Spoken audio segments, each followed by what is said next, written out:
I'm Owen Bigland. This is the Inside Edge video blog. Okay, the million-dollar question that I'm always getting asked is, Owen, where is the market going?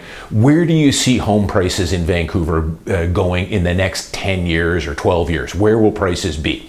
And a lot of times they'll ask, well, where are they going to be next year or the year after that? Well, in the short term, as you guys know, I don't play a guessing game. I don't have a magical crystal ball. Nobody does. We're all just taking guesses at it. In the short term right now, you know, if you held a gun to my head, I would probably say that for right now, you know, prices are trending lower, slowly. That one good high quality one bedroom condo market is still pretty resilient. It'll be the last to go. It's still holding up pretty well. But 2 beds, 3 beds, luxury condos, detached now has slipped into a buyer's market. Prices are softening and trending lower.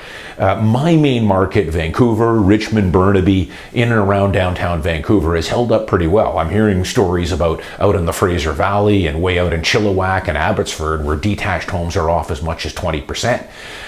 You know, we're nowhere near that here in Vancouver, but of course they had a huge run up during COVID, far more than what we were experiencing here in downtown Vancouver or on the east side or west side. But in the long term though, 10 years, 15 years out, prices are going to be substantially higher than what they are now. So, you know, what are let's just quickly run through, you know, the ingredients for higher prices, or what determines where a market's going to go over, let's call it a decade from now, 10 years. So the big one, of course, is supply and demand. Well, as you guys know, supply is limited here, and it's a trickle-in supply. I've done so many blogs on this. I just attended a really interesting all-day seminar put on at the Real Estate Board on urban planning. And this talks about the supply situation we have here. And I've brushed on this many, many times over the last 10 years on my blogs. Supply here is limited for a number of reasons. The other thing is, of course, the big three are ocean, mountains, and the agricultural land reserve. So that limits what we can build here. Unlike a place like Calgary, Alberta, or Phoenix, Arizona, where you're in the middle of the desert and you can sprawl out in any direction unhindered. We do not have that luxury here. We're running up against water, mountains, and again, the agricultural land reserve, which makes up a huge amount of land in the lower mainland. So with this urban planning seminar I went to, they had basically said that all the vacant land or land that could be developed for homes right now is completely exhausted. There's pretty much none left. In Vancouver, Richmond, Surrey, there might be a little bit further out as you go out into the Fraser Valley, but for Vancouver, it's done. The only way we're going to build more homes here is via redevelopment and rezoning. So think land assemblies, think unit assemblies on older condos and building more density that way, or simply just rezoning areas. You know, they talked about, you know, terminal between Main and Clark Drive, you know, very close to downtown. That, of course, is zoned for industrial.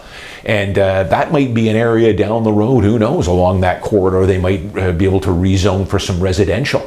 I know of another area in and behind 2nd Ave between Ontario and Cambie Street. That is a prime pocket of land there that again is zoned, I believe, for light industrial. Very close to the downtown core that may one day get rezoned. But for right now, most of the available land is done. We need redevelopment or rezoning to build any more density. The other thing is supply. Well, supply for Vancouver, demand for Vancouver is pretty much insatiable. This is the West Coast. Vancouver, hands down, the best city in Canada, not even close. Some of you guys can comment, you know, other places. Sure, you know other places that are a lot more affordable than Vancouver, and I agree. But for lifestyle, pretty tough to beat. Our weather here, our amenities, skiing, golf, close proximity to a lot of destinations if you want to fly down south, the seawall, all that good stuff, world-class restaurants, entertainment, we've got it all here. So people want to live in the lower mainland, and that's not going to end. So they brushed on in this urban planning institute, they talked about immigration. And that's going to be another key driver here moving forward. As you guys know, Canada has a mandate here to bring a lot of people into Canada. We've got an aging demographic here in Canada. We need to bring young people in because we need to keep the economy going. They're the ones that are going to be working. A lot of Canadians now are getting ready to retire, semi-retire. We need to keep returning young people into this country. But they had a quick look here at what's currently on the docket here at Immigration Canada. So permanent residence applications right now for Canada, 516,000 currently in the system. Canadian citizenship applications, there's currently 389,000 applications. And then get this one, temporary residence applications. So this is for study, for work permits, temporary residence.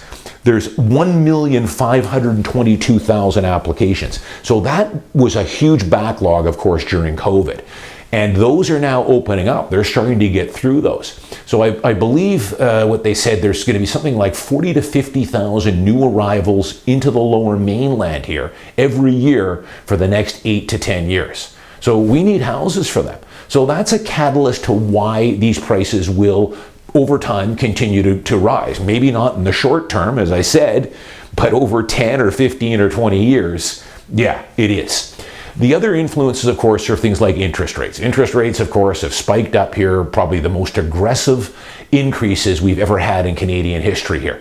Went from a 1.8% variable 11 months ago to 5%. Crazy. So interest rates play a factor. That's why in the short term, I probably see prices continuing to tread lower here. I think by next year, maybe next fall, this time next year, next winter, don't be surprised if we see a pivot. That's why I'm getting ready to renew one of my mortgages here soon. I'm probably just going to lock in for 1 year fixed, because at the end of that year, in February 2024, chances are maybe I'm going to get a lower rate by that time. But let's see.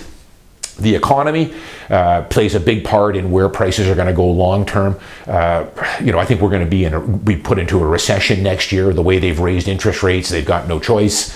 They've got to slow the economy, which will probably put us into a recession. Government restrictions, again, government restrictions usually attacking the demand side. I've done so many blogs on this. Empty homes tax, BC spec tax, flipping tax, cooling off period, removal of the strata restrictions coming up here later next year. It's taxes, PTT, all that good stuff. Double dipping on the GST, taxing you if you sell more than 1 or 2 homes over a short period of time at your full marginal tax rate. The list goes on and on. Those will also play a factor. Generally, when you attack the demand side, in my opinion, usually has unexpected consequences, hasn't done much for prices yet with all the things they've done, but down the road, who knows? Final thing I was going to say is just desirability. We're living in one of the most desirable cities in North America, if not the world. That's not going to stop. Prices, of course, are going to be out of reach for the average person. They have been for a long time. All hope is not lost. As I always tell you guys, get in the market, start with a Motel 6 and move up from there. But where do I see prices going in the long term? Over the next 10 or 15 years, they're going to continue to tread upwards. In the short term, who knows? But supply, demand, we're restricted here on how much supply we can put in. And then the other thing I've often said here, as far as downtown Vancouver, Kitsilano, Mount Pleasant even, it's going to be pretty much luxury builds from this point on.